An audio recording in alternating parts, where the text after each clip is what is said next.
evening. Good evening. Welcome back, everyone. This is the 3 74. Marketeers Show. This is the episode 74, and we have Christopher joining us tonight. And we're going to have a very interesting topic, which is we're going to talk about business consultation. But nonetheless, for everyone who's watching this, whether you're watching this live or the replay, remember this is where we go live every Wednesday night at 10 p.m. We've been doing this for 70 over weeks already.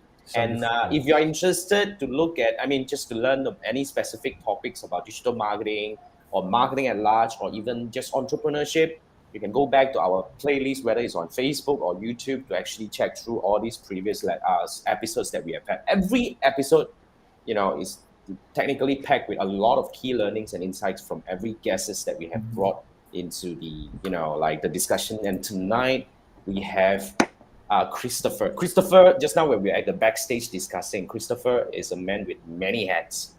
Okay, so this is really where we will have a lot of, very interesting discussion at the backstage. But tonight, Christopher is going to be here discussing about business consulting. But before we go into that, right now, our fourth marketer has been disappearing for a while, right? That's why I want to pop this guy back. Is this, man? Where the hell have you been, man? Come on. So yeah, you're back. He said he's back. Awesome. Okay, now welcome back. Okay, now Christopher is Manfred's guest. So we will actually let Manfred do the honor, actually to do the brief introduction about Christopher. Manfred, yeah. Okay, guys, Christopher is my trainer in one of my recent programs that I took. I learned a lot of things from him. He's very knowledgeable and very entertaining. And above all, I think he has a lot of track record to share. Very high increase in year-on-year revenue that he's previously shared before in overhauling some of the marketing strategy, and high approval for some of the projects that he's done in terms of marketing strategy and branding in areas that I'm also not very familiar, like ERP, fleet management, and some equipments like I think constructions and logistics industry. So I think let Christopher take over from here. Chris, Hi. Don't ever use Manfred for your testimonial videos, man. He doesn't sound enthusiastic at all, man. It's like furrow eyebrows You're throughout. gonna charge him with some battery charger or something. It's like I think I see his message on WhatsApp. Where's my under table money? Where's my he hasn't buy me coffee yet, man. I haven't buy coffee yet. No wonder. Okay, Chris, over to you, my friend. Hi guys, my name is Christopher Tan. I'm for the purpose of this call, I'm wearing my business consultant hat, and basically I head the Enso Consultancy. I'm the principal consultant there. That's also my business, and basically we've been helping businesses, SMEs in Singapore with various projects based on my background and knowledge. And for those SME owners that are interested to know, and they always lead with the grant discussion. Generally, our projects they take to apply for grants gets 100. So far, we have had 100% approval of grant support, and we cover areas in brand and marketing strategy, ERP software implementation, fleet management solutions, and very specialist equipment in the for automation in the construction and logistics industry. Wow. What is common amongst the second half of all those projects is basically process re-engineering and process automation, which is where my strengths are when I was still in corporate. And then branding and marketing, because I also have a few e-commerce businesses that are still going on and thriving. Wow. So what are the things that you don't do, man?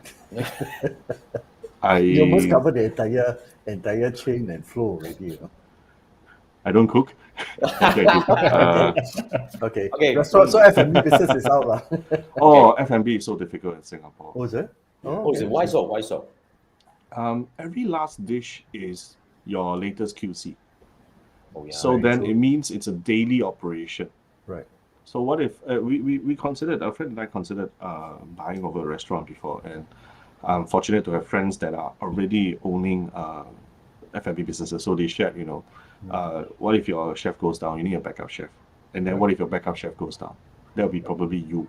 And we wanted to buy a Northeastern Chinese Dongbei restaurant, Sichuan food restaurant that we like to eat, but we have no idea. I don't cook, right? So we had no idea for that. So that from wanting to invest, he shared with me, and we learned a lot from there. Yeah. Wow. Suicidal, by the way, F&B in Singapore. That's right. Yeah. Another partner is also also invested into his friend that started a very atas Moksin restaurant in Singapore. But the good thing is they are Michelin starred already.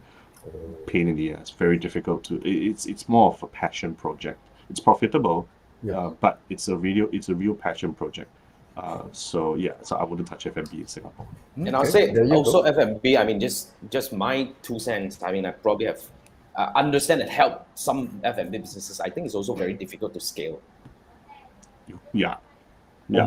Almost impossible, because in order to serve more dishes, and in order to actually grow the business, you need more people, and in turn you need more customers. It's also a very difficult situation. So it's a unless single you- slide rule, right? On one end is very delicious food, one man show, or the chef is the owner. At the other end is McDonald's, Right. where it's acceptable, but but it has to be more consistent than about being delicious. Correct. So then, Yeah. and the investment needed to scale there. Yeah. Yep. Okay, awesome. Okay. That's a very good kickstart Nice. of the discussion. There you go. And guys, remember, if you have any questions tonight, Christopher is wearing his business consultant hat. That's why we started with this discussion, whether what business works well and what business doesn't. Basically, this is if you have some challenge about your own business and you need some insights from the guy who have, I don't know how many businesses he, I lost count. Like he has laid his hand on. Probably take us a couple of lifetime in order to. I don't know, make man. sure it Seriously, though. So that kind of experience is where you can actually tap on and get something out of it. But before we dive deep into the first questions, remember, if you have any questions, you may pop in the chat, whether it's on Facebook chat or Facebook comment on the video itself, or on YouTube.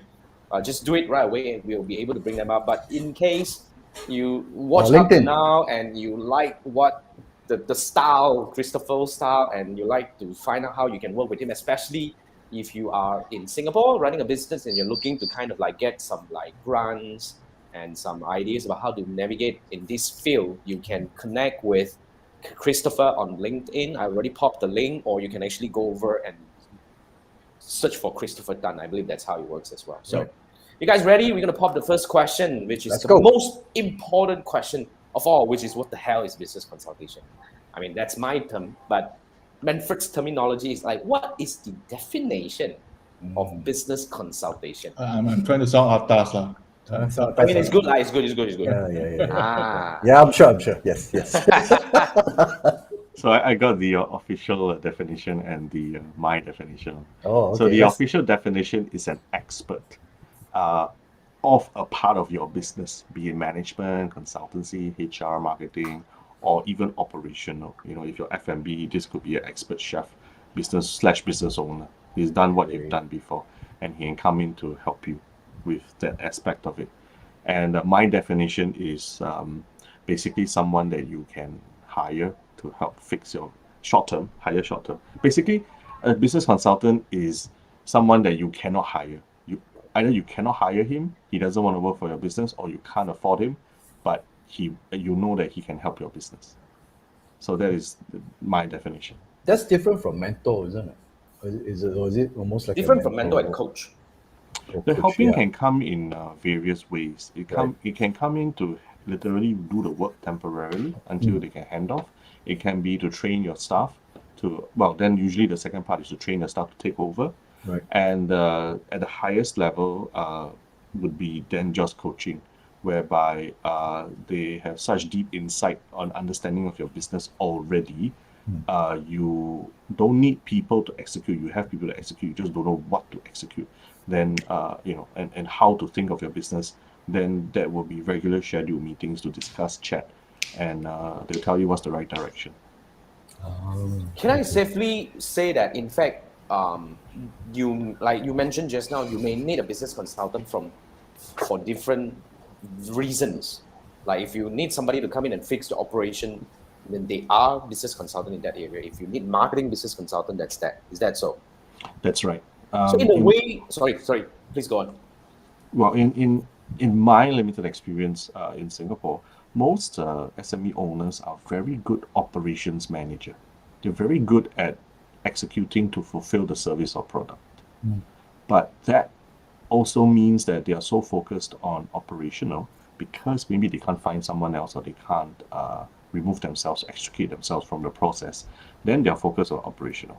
And it's happened to me before. When you're focused on operational, it's very difficult for you. Basically, you're working in the business, but you should be Okay. working on the business.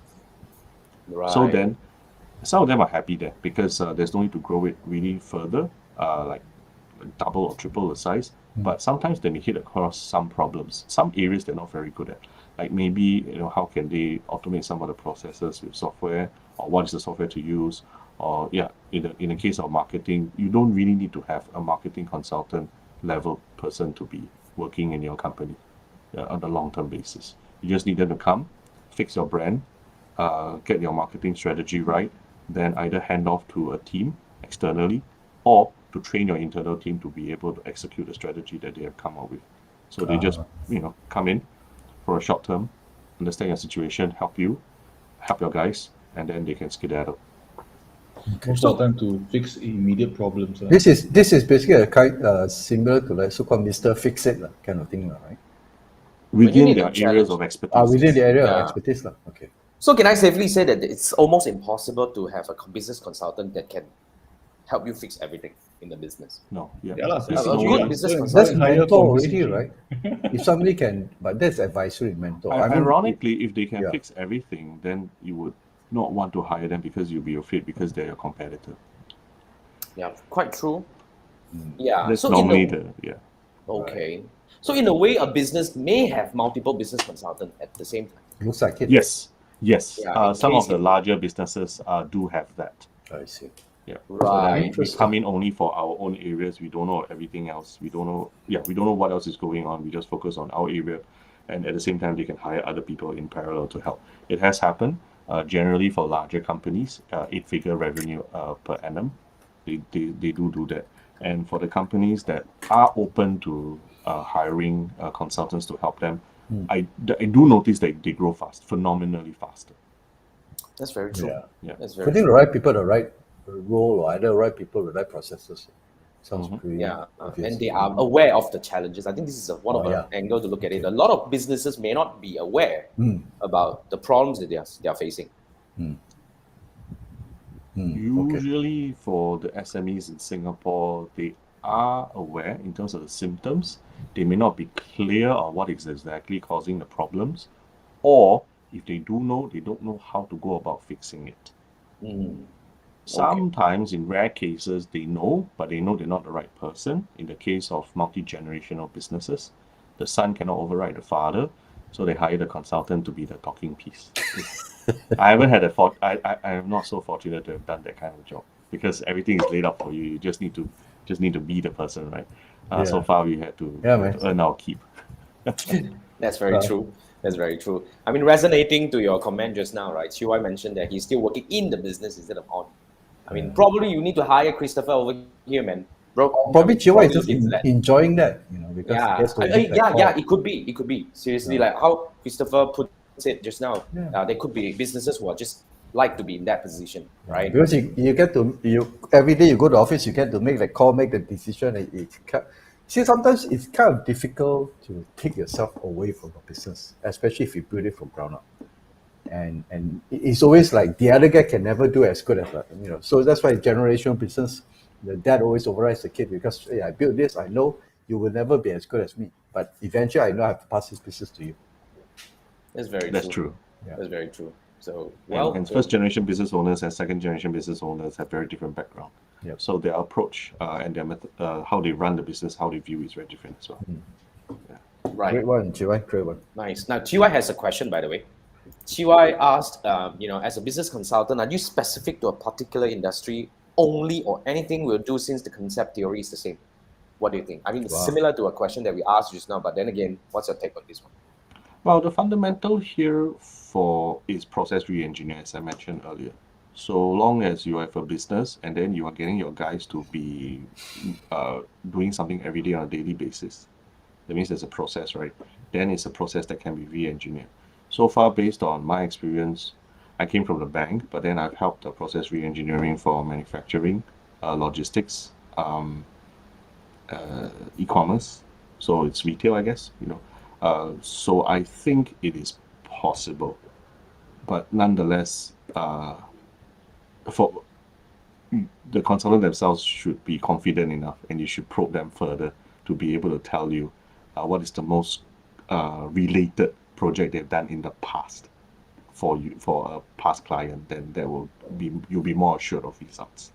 But for the branding and marketing one, it's very clear. If I don't understand your product, I can never do marketing for you.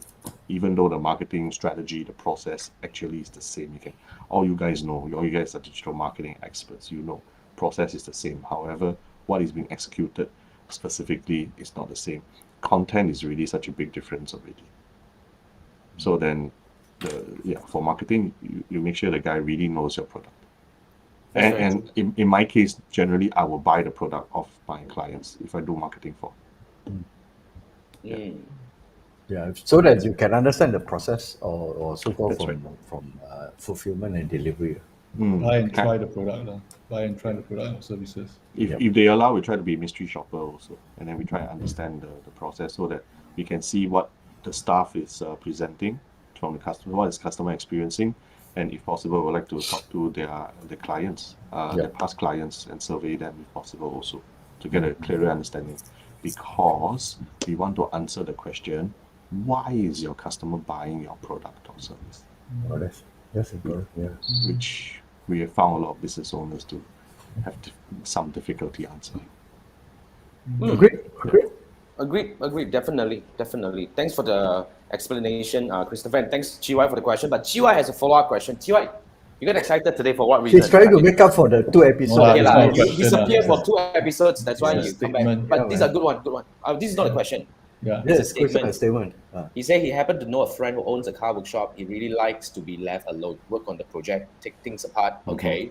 More on a passion instead of really focusing on the business also. Yeah. That's why he hires marketing manager and others to fill in the spots. I think that makes sense, right? Yeah, it's a paying hobby. Well, at least it pays, so that's fine. Yes. At least you are in a position where you He's an enjoy what you artist. do. Most SME owners are the subject matter expert and the most knowledgeable person in the business for this. So in his case, yes. And also because he's very good at it and he likes it, it also means that when he's working on a car, he's in what we call in the flow, mentally In the flow, yes. Yeah. So he enjoys that, and it's actually semi-meditative. So I can understand why he does that. Believe it or not, I enjoy writing proposals for my consultancy, but That's a I very shouldn't be interesting doing hobby. That's a very interesting hobby. Oh yeah, man. Writing proposals. Yeah, Oh, man. goodness. Well, I stopped doing that seriously. I can't. That's not my thing. But for those who are good it's at digital marketing copywriting for one. Just think about it that way. that's very true. That's very true. Thanks, GY, for the sharing. Right. Now, wow, that's a good one, guys. If you have any questions, remember to pop in the chat, whether in the comment, as in like whether you're on Facebook or YouTube, we will bring them up. But nonetheless, guys, if you watch up to now and you really like what Christopher is sharing and you want to connect with him, this is the link that you can connect with him on LinkedIn. And it's LinkedIn/Christopher Tan 1. Christopher Tan 1. That's where we go. Now let's follow up with the next. If you guys are on LinkedIn, you can also basically put your comments in the section. I'm monitoring it. And Did we miss any? Is there anything over there? So far, no. So far, no. Yeah. Okay. Oh yeah. By the way, we are also broadcasting on LinkedIn right now. I'm not sure how's the experience there because we won't be able to open so many. So far, so good. Since we're streaming well. That's fine. Okay. Cool. Now let's move to the next question. In fact, we're entering the second question, which is I think this is quite interesting. Which is like just now we talk about what is a business consultant, and we digress a little bit to talk about like basically different topics that actually came along. But this one is I think it's quite important, which is like very wide, and this is like an Atlantic Ocean kind of question. But what would be the most common one? Yeah, most common. Well, from my perspective, more business. How can I have more business? I have the challenge as well. Don't you have the challenge? We all have the challenge. Everyone wants more business. More businesses. That's the first thing. Yeah, that's true. So for branding and marketing side, for clients that need that help, they are generally wanting more business, or they felt that they have been threatened by new players that are giving customers a better impression than themselves. Right. Why? Yes? A lot of people pushing for more business and not pushing for more profits or higher margins. Yeah, I was going to get there. The other problem Yeah. they have is how to increase profitability. But generally, they don't like to talk about it because they like to keep it a secret. I So, but that's not necessarily the right way to do it because, I mean, there's only two ways, right? As a business owner, you get more business or you reduce cost. Then the space in between is your profit mark. So you should look at it both ways holistically, actually. But And more in- business doesn't mean that you would also require a lot of operational support in order to do that, right? Capacity. what is very interesting is okay, a little bit on the grants. Why? Okay. I believe the Singapore government has actually consulted one of the big three consultancies. This is my guess. So when it comes to the enterprise development grant that Enterprise Singapore provides for SMEs in Singapore, there is a specific sequence. Actually, there's a list of categories. And if you look at it, you will realize actually it follows a certain sequence. Okay. First, you need a consultant that is in your industry to give you an overall high level picture of you telling them where you are and where you want to be. So to tell you, these are the steps you need to take in between to get there. Okay, this is very high level. So then this is business strategy.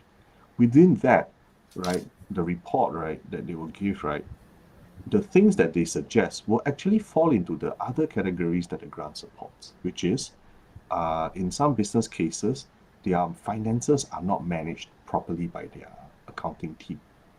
So then they are parking things in the wrong place, and then their finances look worse than it is. You know. So then a CFO type of person comes in to fix it. So that's financial management. Next, you want to increase your business, right? Then you need your existing staff to be able to take on more business. But your existing staff is not able to, mainly because there are probably manual processes in place. But you cannot just drop in the ERP solution and say, nah, here you go, $2 more million. It doesn't work that way. What you need to do is actually with HR, you need to improve the learning and development, and also you need to retain good staff as well as to train existing staff to have them mentally be prepared for the digital transformation that's going to come. Then we move into process redesign and automation. These are two separate categories where you implement hardware software to automate some of the manual processes that are in place. I have come across companies that still run on pen and paper accounting. Okay. Yes, last year. So Wow. so when your people are ready to take on new systems, when you have the systems in place, they'll be more open to be trained, and then they will be able to operate the system along with the business. Thereby, it will increase productivity.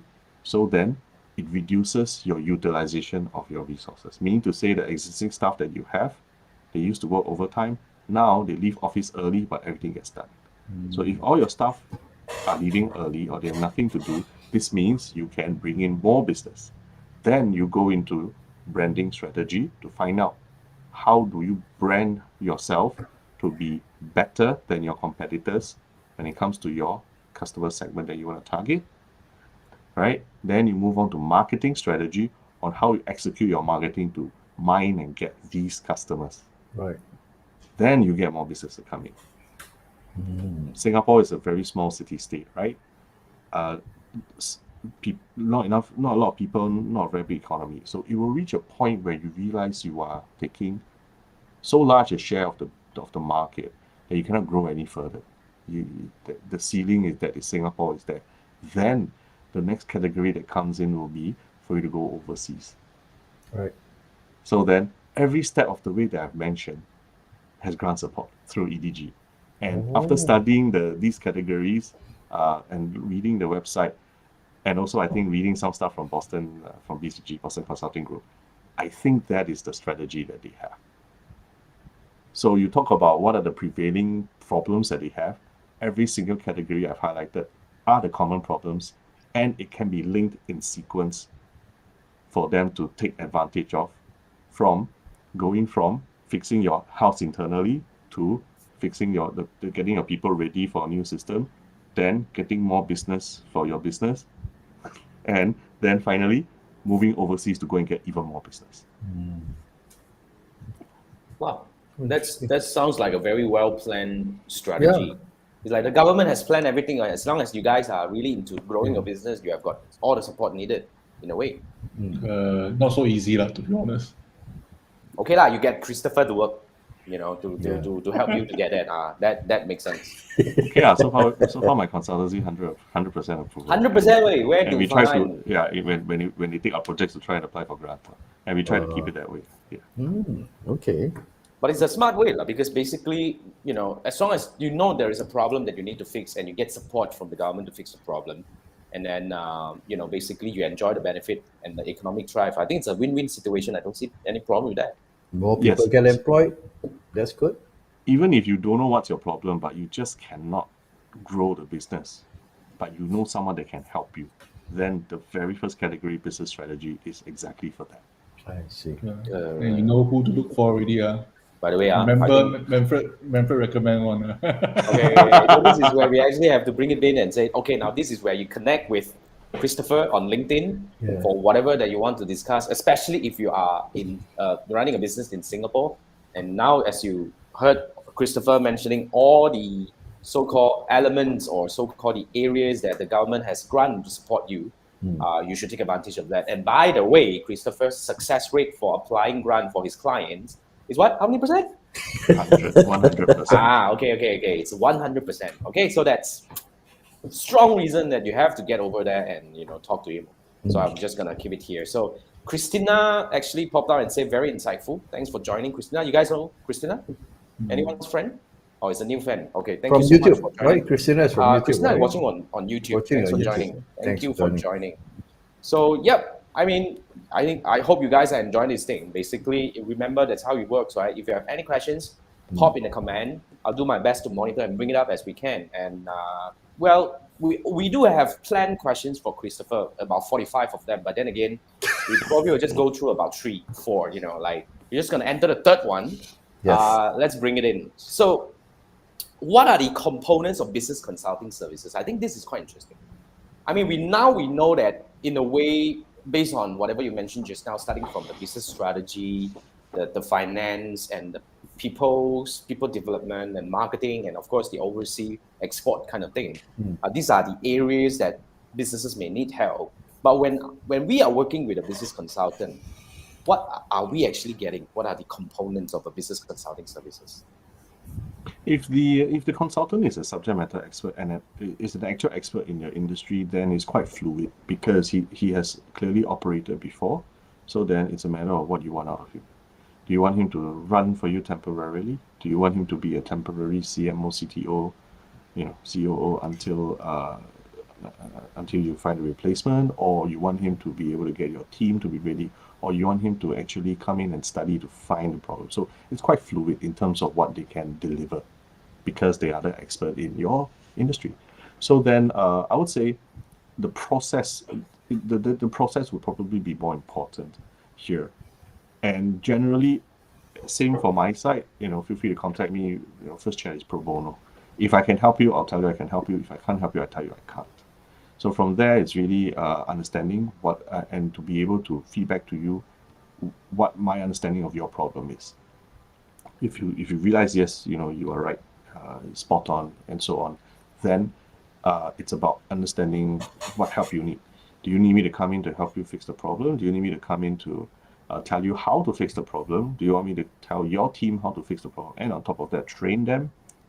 All those is within the scope of work, within the proposal. So if you understand the problem, you're good, you want us to quote you, we'll go and list down the step-by-step of what we're going to do. And then that will be the proposal. And then from there, if you accept our proposal, then we start work. So just to reframe this, I was looking through a question, so hopefully I don't just jump the gun on it.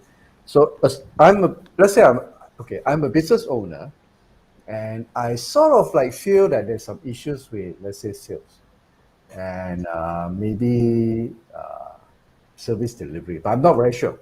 All right. So I would come to somebody like you because to actually do a so-called a run through of my business to determine is this true? It's like your doctor. I come in and say, I feel like there's an ache on a certain part of my body. I'm not sure what that is.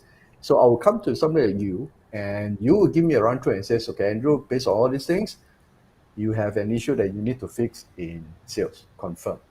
And service delivery, the symptom is so-called service delivery, but maybe that's not the case. Or maybe the way you create the product or the way you design your product has an issue. That's why there is a service delivery issue. Is that the way to approach? Yes, Okay. but in terms of solutioning, there are two types. If your Right. business is more straightforward, like retail, then mystery shopper will do. You don't need a consultant. You just need friends to help you to pretend to be a customer that they don't know Okay. are actually mystery shoppers. Then So from let's say they there, find out that maybe the front sales there's an issue, So what do they do next? Because they don't know. because my business are fire already. But okay, well, generally, when they do discover issues, right? Sometimes, actually, most of the time, the issues are not people. In the sense that it is the process that is not supporting the people well enough. So this is the second part. First part is mystery shopper. So Right. you know the external symptoms. And if it's simple enough a business, then the owner would know what to do. If it's more sophisticated and it's more complex, then generally you would want the consultant to come in to study internally, to study the data internally. I see. But if possible, we like to do it invisibly. That means we just have access to the reports and the data and not let the staff be aware. But if necessary, no choice, then we will come in and have a chat with them. Or rather to just observe. Sometimes experts, right? If I'm an expert already, actually, so far in my experience, just sitting there observing for half a day to a day, right, during the busy hours will be good enough already. Then from there, they can feedback and let the boss know. Okay. If So it's much larger companies, let's say 100 million and above, right? I don't have that experience there to do, but generally that will require a team to come down and basically data gather. Data gather, including interviewing and surveying and observing, and then compiling the data to provide a holistic picture of what's going on, and then give solutioning. So it's always data gathering from observing, from enumerated empirical data like reports, or from interviews with customers or the staff. Then from the data to come out with some strategy on to analyze and see what the problem is, and then strategy to solve the problem. Yeah. Okay. I think that sounds like something that because just now you mentioned usually as a consultant you prefer to be invisible to the team, especially Yeah. to the employees, so that you are able to do your job a little bit better. Is that so? I mean, Yes. When you observe a scientific experiment, it affects the scientific experiment, right? Yeah. So the best is to So be you want to see behind how the they scenes. operate in their own natural environment That's right. without That's right. disturbing. Yeah. Okay. That's right. that's very interesting. Wow, that's at least now we know that being a business consultant is actually not that easy. And there are different steps that you should take in order to help at least unearth the challenges and give solution by supported with all these analytical or so-called observations at least, to support the whatever solution that you're trying to kind of like propose. Yeah, that will bring us to the next question, which is like, I jump a little bit to the next Yeah. one, which is We're like, going to jump all over the place today, huh? yeah, I think all these kind of like connecting the dots already, because now we know that, okay, these are the components. Like you mentioned just now, a business consultant may come in a very fluid way that they can be taking the role immediately. I mean, temporarily, like the temporary CMO, or even to train the team, or even to give training, or even to observe or something like that. But when we talk about, let's say we want to choose whether a person is qualified or so-called is it good, or let's say somebody has been doing something for a while and he wants to explore being a business consultant.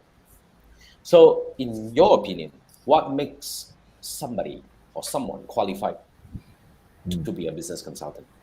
Oh, very simple. So long as there's someone out there willing to pay you for your time, and they know that they cannot normally hire you, then you are a consultant already, at a very ad hoc level. Meaning to say, basically, you are being recognized for being able to do something that they wish their business is also doing, and then they would like you to come in to help them, not as a staff, or at short, or not as a permanent staff. I see. Then pretty much that's consultation. So in a That's my way, view of it. I actually agree with that, Christopher. But then again, probably we will come back to a different angle of looking at this, into this, which is it's not about how do you qualify to be a consultant. It's about how do you market yourself to be a consultant. That's all. So, for the past 5 years, every client coming has been by word of mouth. We've changed that since the start of this year. We're trying to do some lead generation, Right. eat our dog food in terms of what we talk about marketing, right? It's been working actually. So before that, it's always been by word of mouth, because when someone recommends you and you've done good job for someone, then definitely the trust level is there.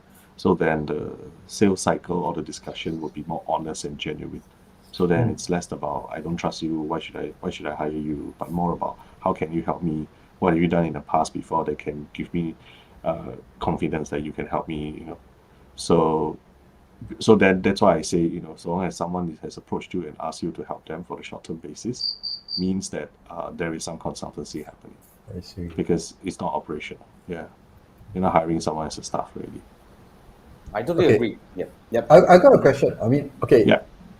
It may sound obvious, but I just want to clarify. Is there a difference between management consulting and business consulting? Or Management consultant and business- officially, right? So, management consultant officially is really on the management of businesses. Your MBAs and your C-suite level. That is my understanding, and I'm an RMC, registered management consultant from IMCS, and we were taught that after certain years of experience and case studies, you can apply to do the CMC track. CMC stands for Certified Management Consultant.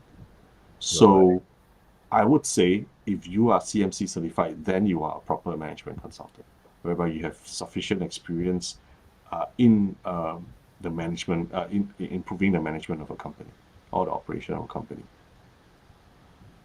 Confusing, right? Yeah, because that's what business consultants do, right? You got to basically fix, or is it one is That is why I say, so long as if someone asks you to help them and he's not hiring you to be full-time staff, you're considered a consultant already. So whether it's management or business, they are kind of like working on the business. Yeah, it can be. Basically, you can come in and basically represent the boss too. So technically, they're interchangeable, depending on the context. From my perspective, they are, because there is a proper CMC certification for management consultants that qualifies them with enough experience of companies, with enough companies, and probably large enough company sizes, right? Okay. So then, if you're not CMC certified, then my certification is called Registered Management Consultant. So it just means consultancy. The other two in the market is TUV, which is more for engineering, and PMC. So they're all management consultants, but at this level, in my opinion, it doesn't mean that once you have the certificate means that you can help any company to do what a proper management consultant does. Right. Which I'm still learning and trying to figure out. I see. Okay. I hope that clarifies. I mean, it's a very good question. I think I think some people may, because these are all terminologies that flies around the market, and to be frank, some people may find it confusing.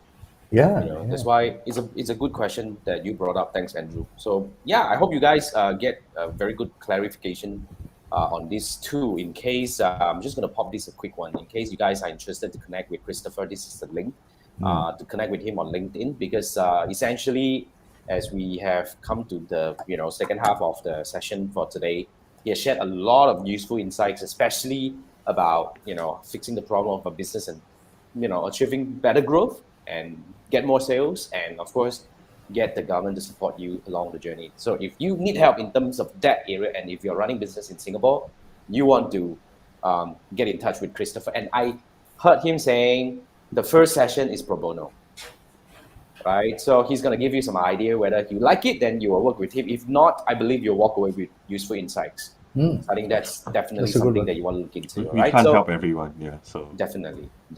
Now, since we talked about if somebody wants to get started, right? What qualifies him to be a consultant? Then I think we will lead us to the next question, which is like, now if I think that now I got somebody asking me, oh, can you help? And now I think I'm ready, but how should I start? So specific to Singapore, let's say you have already some years of experience, of working already. In my case, when we started our e-commerce businesses, then our friends, business owners asked, hey, how you start? Can you help me in my e-commerce? Can you help me in my digital marketing? So there is the demand, right? Great. Then next step is certification. The certification, which we realized along the way, was actually once you're certified, then the projects that we help our friends, instead of doing pro bono or accepting their liters and liters of coffee, actually we can get paid for it and they get government grant support. So specific to Singapore, there is the certification process that will help with the funding of such projects, because SMEs run lean.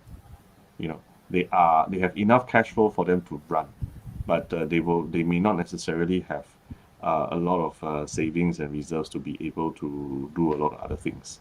So because of that, the government also realizes this, and generally the projects that they fund are riskier projects that SME wouldn't necessarily want to do it themselves. The general mindset is, if everything is running fine right now, why would I want to rock the boat, shake my golden goose, and then it will stop laying eggs for me? Then what happens? So riskier projects, but that will potentially give much better returns in terms of productivity or potential business and all this kind. The government want to fund, but the government funds them through people to do the work, such as consultants. But then they have to get certification. The certification will be, as mentioned before, RMC from IMCS, TUV, and PMC. PMC as in project management consultants, right? I Is that believe it? so. Right, okay. Okay, just a quick check. If you have the information, Christopher. Yeah. If somebody wants to get all this certification as to be certified, what will be the process like? I can share the IMCS one since I went through that. Yeah. Essentially, you take a 3-day course in which they further expound on stakeholder management, project management, subject matter expertise sharing, and after that you take an exam. I think the passing is 70%. So you got to pass the written exam, and then after that you also have to submit. This is probably the harder part. A list of your past projects that you did, not when you're an employee, when you are self-employed, and that comes up to 1,000 hours, as well as written testimonials from clients saying that they're happy with your work done. 1,000 hours. Yeah, so kind of like you're already a consultant before you get a certification. So in a way, you need to start doing The this practical work side first as well, besides in order to get You certified. got to be practicing already. That's I why That's why I keep saying, what makes you? How do you define someone as being a consultant when someone asks you to help them, So they in really a see way, because sorry to interrupt, Christopher, because you did mention that they need to accumulate 1,000 hours and some testimonials. So in order to get that, before we can get into this kind of like certification, do you mean that the one of the possible way is you start doing this pro bono, or Yeah. That's what I tell Manfred, right? You want to get hired in digital marketing, you start helping your friends for free. right. Exactly. Okay, I think that sounds like a viable route. At least 1,000 hours is not a lot. Is it a lot? I think part-time 2-3 hours you should be able to achieve it. Yeah. No weekends for you though. For a while, Sure. couple No of pain, months no or even a gain. year. Yeah. Then you are able to tap into the, like being part of a certified consultant, that you can start helping your clients and you get paid via grants. I think that's the total viable route to go. I totally agree with that. So, okay, now that at least gives you an idea if you are kind of like planning to, escape the corporate world and you want to start something on your own. The easiest way is, in fact, like self-employed, and you don't need to kind of like build a big company. If you want to, that's okay. But then again, you can actually be your consultant and be in control of your time. You can go solo with this, right? Can you go Totally. solo with this? I believe so. Yeah, I've been solo for a good 4 to 5 years There you before go. I finally There you go. hired All just right. to help out. Yeah. So See? if the experience, why not? Yep. So that's something, if you're considering, then you can follow the route. But then again, if you want to connect with Christopher, go over and check him out on LinkedIn. Now, I just want to quickly pop this question. This is something that is being arranged kind of like by Manfred. I think it's quite interesting. So in most cases, what will be the, like the return for being a consultant? What are the ways to be compensated except them like liters of coffee? Oh my goodness. So there are generally the most common way would be man-hour rate. So you have a fixed rate of how much you get paid an hour, and when you do the work for the client as a consultant, you clock the hours, or you can project how much hours you think you need in order to get the work done. You're the expert, so you should be able to be quite accurate there. So then, number of hours multiplied by man-hour rate would be your fees, Okay. generally. Yeah, I see. that's the most common one. Others I've heard of is if for example you're hired to do project management to help as an independent third party to get certain software, hardware, equipment to be implemented properly, or even help choose the right software and hardware for the client, then it could be a percentage of the entire project size. That's your fee. Yeah. Is there a large community of certified consultants or business consultants in Singapore? I mean, For uncertified, IMCS, almost everybody are certified. certified ones for IMCS, I think we have about nearly 400, but they cover various different business Different niches aspects. and domain expertise. That's right. That's right. Well, that's not yeah. not too bad. There's still business for a lot of people. Okay. And Alright. there is a fee for being certified, and it lasts for 3 years, after which you need to be recertified. So then the numbers are active practicing consultants. I see. Yeah. So it doesn't like grow dramatically over time. Correct. Okay. Okay. Wow. Okay, so 3 years to be recertified. Okay, I think that's reasonable, because for Facebook ads kind of thing, right? Every year, right? Every year, oh my goodness, like now one is due. I have to take it next month. Crazy. Yeah, but then Now- again, Facebook changes almost every month. I gave up chasing after the Google search because you're gonna take it every year, and it's a 70% passing rate, right? Yeah. Just pass it's the for a same. few years, just leave it first. When you feel like it, then just go and take it Yeah, again. just get Yeah. get if, updated. if you do it, then okay lah. If you don't, then that by all means, because it's not much changes, in fact, if you ask me. But maybe Facebook is a bit kind of like shaky these days, Very because dynamic. a lot of stuff Oh are yeah, moving. yeah. Crazy. Yeah. Okay, now thanks for the nice. sharing about how do you get compensated. Like, guys, we still have about a while to go, about 10 odd minutes to go. If you have any questions, remember to pop in the chat. And I'm going to bring out the next question, which is like, this is really going into Christopher's experience already. So basically, I want to hear this one. this is very important. I think this is purposely planned by Manfred to really look into your experience. Like 5 years as a self-employed consultant, you did mention on top of whatever businesses that you're also running. But I think specifically on business consulting, what are the challenges or so-called difficult problems that you have encountered? Generally, at the start and at the end. At the start would be a lot of questions about, or they seek confidence in that they will get full grant support for a project, which is, depending on the project size, not likely. Because we've done 7-figure projects, $1 million projects as well. So for those, you're not going to get a full 80% of $1 million. It doesn't make sense. I was telling them, that is $800,000. They can give $80,000 to 10 SMEs to help them. So then they will keep asking, and they would. They are hopeful that they will get full 80% support of everything. So then at the start, it's a lot of management on them that it's not likely. Then usually at the end, a few of the projects in the middle had that's where we really shine by accident, whereby the vendor is and the client is unhappy with each other because they miscommunicated deadlines or requirements. So we actually had to come in and arbitrate. And I mean, I've done it twice in the past 2 years already, and I found it quite interesting that I had to do it. But basically, they don't. Sometimes they do need a third-party independent person to come and help. So then you have to be very careful and tactful, and make sure that you understand the situation very clearly from both sides. And usually it's just a misunderstanding, but nonetheless, you want to make sure that both sides are happy as well, so that you can carry on with the project. If your project fails and you abandon it, right, you're not going to get grant support. So then whatever money you have paid so far is then written off.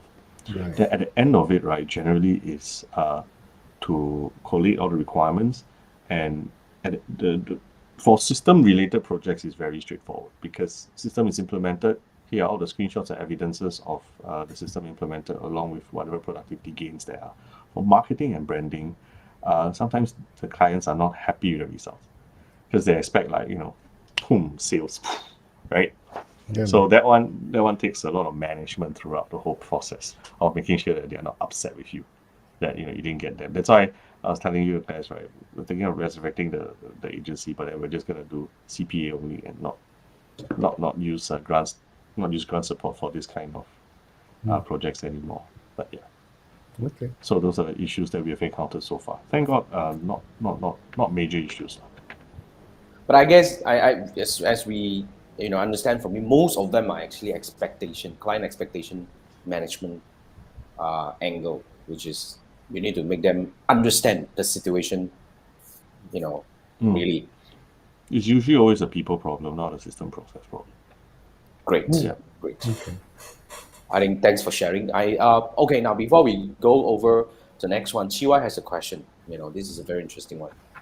Okay, Chiwai, this question ignites Chiwai like Chris is like the Gordon Ramsay in the kitchen's nightmare to advise the business owner. So what if you get resistance from ground or the owner himself is unwilling to change their bad habits? We do not take on projects if we do not get full support and agreement from the project owner, because he would be the project champion, and if he doesn't buy in and support this fully, then his guys will sense it and not help us at all. So we make sure we are very clear on this. Right. And yeah, if the owner is not fully supporting us to effect the change, then we will not go into the project. What happens if he or she changes midway? I mean, initially, yes, everybody seems to be on the right path towards the right direction, but along the way, midway through also, certain methodologies that you recommended, and that the owner feels that it doesn't work. Two things, law. We try and, as a consultant, first thing we do is try and get the lowest hanging fruits. Okay. Try and just get immediate gains over the most immediate problems that the they quick have. wins. The quick wins, so Right. then they buy in. Okay. On top of that, if they still don't and they change their mind halfway, right, we look for a quick exit strategy to be able to provide them with what they think is good enough and they're happy with, and then we leave. Because if the business owner changes their mind and they're not giving full support, then there is no will to effect change. Then they will not be the ones pushing their guys to make sure change gets done. But this doesn't affect the grant process, right? I mean, it's just basically having additional reinforcement instead of skill set. So if halfway through that you guys decide to part ways, it doesn't affect the grant. Does it affect the grants? If they were to implement an ERP solution, Right. halfway through they change their mind, which not usually not the case, lah. So this is not the right. Very rare, okay. Yeah, I've never heard of it. Right. Then, if the solution gets implemented and doesn't get used, if these are grant supported projects, so one word of warning, the government may do audit on you years later, and if you have not proven that you are using the system regularly with login reports, screenshots, then they may claw back the project. So at the point of claiming the grant, not really a problem, but years later, if they found out that you're not using whatever equipment or solution that you got grant money for, they may claw back. And it has happened before, not to my clients, but I've heard of other I see. other consultants' clients. I won't be surprised. Yeah, possible. Meaning they will be asking the money back from you. Yep. Wow. I think that's fair. I mean, eventually that's what you're supposed to do, right? You get a grant, you're not supposed to just do whatever Yeah, it is you're supposed to use. make use of it to grow That's the right. business. Yeah, okay. That's right. True. Now, Chiwa has another question. He says, no, but, I don't know. So he said, how do you craft your charging model for your services? Wait, I think Christopher got disconnected. got But, disconnected. Yeah, Yeah. we wait for him to come back. So I your think services package. Chiwa is actually asking more in the project basis because. Hey, you're back. Sorry, I dropped off for a while. No It's worries. okay, it's okay. It happens. Okay, so Chiwai's question is about how do you craft your charging model? So what we do is we look at market rate of a person that can do it, but that is at salary, right? Then we generally will double to triple it, because there is opportunity losses if you don't, basically 2 to 3 times of what the per hour rate of a actual staff in a company that will do what this job does. Oh, that's interesting. Mm. That's interesting. Yep. That's a very good angle, I Oh. think. You Basically. can start, I mean, as a start, you can start to charge whatever you want that you think is fair. It can be at salary level, doesn't matter. When you reach a point where more people want you than you have time for, then you increase your price, supply demand, right? Right. Yeah, Yeah. it's a very easy way to approach this thing. I totally agree. Okay. Cool. Thanks, Chiwai, for the question. And So I hope you get the answer. Yeah. The yeah, answer probably Chiwai want to satisfy start you. business consulting already. I think like judging from the questions. He's already consulting people in some advertising. He's already consulting. He's As running well an as you help agency, people. but he Huh? probably want to get on top of his agency. Want to start doing business consulting. Maybe. Maybe. Man. Yeah. Okay. So if you guys want to start being you want to become a business consultant, you don't look for Chris. But if you are looking for business consultant, then you look for Chris. I want to bring down Chiwai's question hide from stream so Right. that I can pop this thing. Now, this is the link Yes. that you can go over and connect with Christopher on LinkedIn. And especially if you're running a business in Singapore and you need help getting grant. So far, our friend's success rate of helping his client getting grants is 100%. So, you can take advantage of the grant that is given to the SME by the government to grow your business. So I think that's a very useful situation that you should take advantage of, especially if you're running business in Singapore. Now, wait, let me see. What will be that? Let's say, I think this question is a good one to wrap this. Okay, so yeah, how do I know whether I've hired the correct consultant? Ooh. So before you hire them, look at their track record. Okay. Actually, that's how I hire staff. Look at their resume, ask them have they done anything remotely similar to what you want to hire them to do, be it the actual type of work and the industry. So if they tell you, they're very good at process improvement, but you're F&B and they are manufacturing, so maybe not, right? Or if you're considering, this is a live case that we're doing, you're considering moving to central kitchen, and on top of that, you want to automate your central kitchen, then find a consultant that actually has done it. And a partner consultant actually owns a central kitchen F&B. So then they will be the best person because they have done it and they got it working. So that is before you hire. So generally, it's similar to hiring a staff. I guess it's still a people business, isn't it? A skill set based business. Generally, there are people that you wish you could hire them as staff. Okay. Yeah, that's a nice. Because they are so in demand that they doesn't make sense for them to be beholden to a business permanently. But it can be contract, it can be 3-6 months, 12 months even. Right. That's all possible, sure. So those I've seen some, they call it fractional CMO and all those things. It's similar to a business part-time consultant? CMO, part-time CFO, yeah. Right. Okay. What such thing? That's very nice.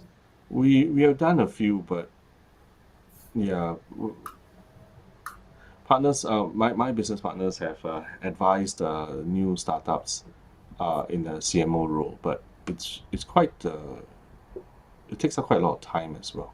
Right. So So we aren't offering it at this point of time because it takes up too much time, and we don't know how to work out compensation. And the businesses are willing to give equity, but that means giving equity means you get profit share, but at the same time the responsibility grows. That means you have to commit a certain amount of time to the company as well. Yeah, well, you're part of the company already. Part of it. Yeah, so it's kind of like a happy problem. So we're not sure how to get away, how to offer it properly. Yeah. That's But, again fractional CTO, CMO, and all those things. Yeah. if it's a consultant that you already hired, then you need two things. One is your staff to feedback to you. Because if the consultant is working in the business and working with your staff, then competency aside, they have to work with your staff and not just come in like a bull in a china shop and mess things up, right? So that's one aspect. Then the other aspect would be whatever they listed in the proposal, have them update you regularly to make sure that things are progressing. that they are uncovering things and they can give you insights about your business you didn't tell them, or insights that you didn't even know, that you corroborate that with your staff to confirm. That means they know no more about you than your business, know as much as you or more about you in your business, in the area that they are fixing, then you know that you got the right guy. Okay. Awesome. Nice. Awesome. That's totally insightful sharing. And we truly enjoyed the past 1 hour. It's already 11, guys. Time flies, Time flies, man. We cover a lot of questions, and on top of that, we actually gotten a lot of insightful sharing from Christopher. It's truly one episode that is very useful for anyone who is looking for a consultant to help grow your business. But then again, before we go, we have a business website of the week that Christopher recommended just now. Christopher, you want to walk us through? I'm going to pop this into the into the comment so that everybody can join. Yeah. Take a look at that. Okay. Should I share screen? You can share your screen if you don't mind, and I'll be able to pop it in.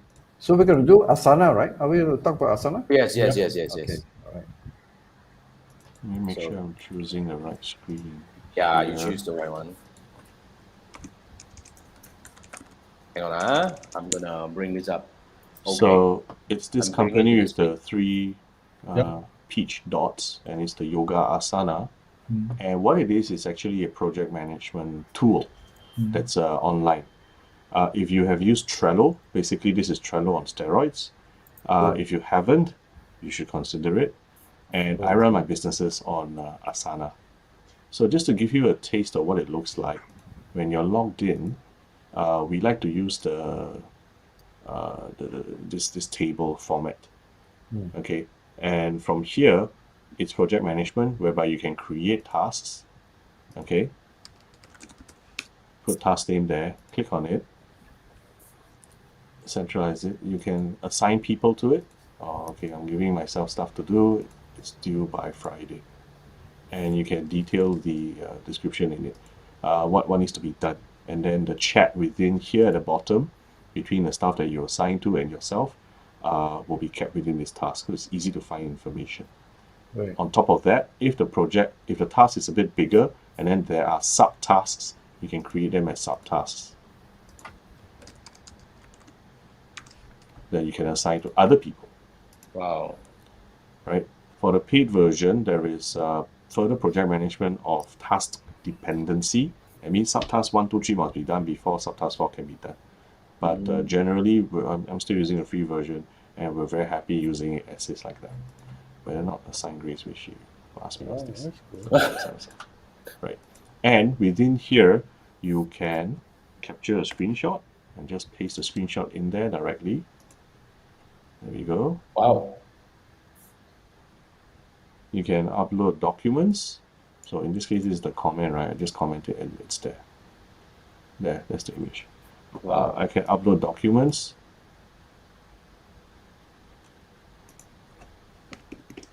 So this is me clicking on the image to show the screenshot. And yep, I've uploaded a document. The documents can be up to 100 megabytes each. That's And pretty there- big already. Yeah, That's and very there big. is no limit to the number of documents you can upload. Wow. The free version allows free you version. to run for 15 invites. So if you invite up to 15 people in your teams, like so. Yeah, so these are my members here, for example. So then you can have up to 15 invites. Wow. So essentially up to 15 team members. Right. Oh. And so I have a few boards, right? Each of them is like a project, right? And they are, in essence, one board can run, for me anyway, I can run one whole company on one board.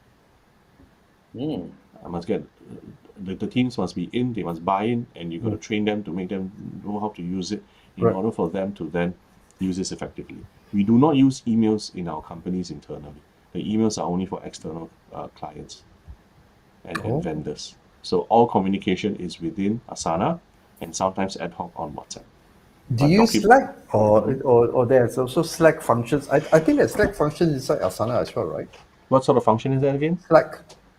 Slack-like function. Yeah. No, Slack is not productive. Not in my opinion. It's basically I know, I tried it before, it's IRC like- brought to the B2B world. So we use a combination of WhatsApp and Asana. Okay. And within WhatsApp, there are of course different groups for different projects, Right, right. and it's good enough. And FYI, what you're looking at here actually is a playbook that we have created and documented on CRO, conversion rate optimization. Wow. So with the right consultant, if a customer were to ask us to help them do an audit across their online touch points, this is the ones that we will use. We will use this project, we'll make a copy, and then we will apply it for this business. Wow, that's powerful. That's interesting. That's very powerful. Wow, I think that's really worth a shot, as in like to go in and take a look if this really help your business. But then again, I like the idea where it's even on the free version you can do a lot of things. But Chiwai was saying the problem is his team is not disciplined enough to do that. Change team. I like Yeah, that. there you go. No, Change if you're saying your team is not disciplined, it means that it is not in line with the culture you want your company to be in. The culture of your company can be your culture. Fine, you're the business owner. So Right. then have them adapt and follow your culture. And in the case of Asana, Kanban boards, they are productivity tools. They are as useful as how often you use them. If your team don't want to use them, warn them, and you should design your business process such that the Asana is part of it and critical, so that they have no choice to use it. That's good advice from the business consultant himself. There you go. Yeah. Should I? Free advice, pro bono. Don't even need to pay anything. So really have to probably start looking into however you want Better to tell your team it's my way or Yeah, the highway, man. All right, guys, time flies. It's already 11:07. Thank you so much for joining us, and really thank you, Thanks Christopher, a lot, for guys. Yeah. joining us tonight and Christopher. sharing all these useful insights. Yes. And guys, for we the do this every opportunity. thank you so much. And guys, we do this every Wednesday night. Remember, next week we will have another guest coming in, and we're going to discuss another topic. But if you want to go back and watch some topics in the past that might be useful for you, just go over to my YouTube channel, or we are also on Spotify and Apple Podcasts, and also page. on Facebook page as well, Yeah. on my Facebook page. And of Right. course, you can go to find like Manfred's YouTube channel, and like of course another one will be like Andrew's LinkedIn profile, okay, which is also broadcasting this. Hosting the broadcast live. And if you have any questions at all, you just pop, and we probably will bring back some of the guests to discuss more in depth on the topics. Like we know for sure, we might bring Christopher back because he talks about like so many businesses. Like I probably can have 10 episodes having him, if he's willing. So I think that's something that we can It's been actually fun. look into. Yeah. I Don't think mind coming back again. Yeah. yeah, why not, right? So, all right, thank you so much, guys, and thank you, Christopher, again. Christopher, thank you so Joining us. much. Thanks By the way, very you much. can, Thanks for the you can opportunity. keep and join us at the backstage, and you can Yeah, actually, just we'll don't do the go exit off this. first. Oh, yeah, Okay. sure. All right, thanks, guys. Good night, and see you next week. Bye bye. Good night. Ciao.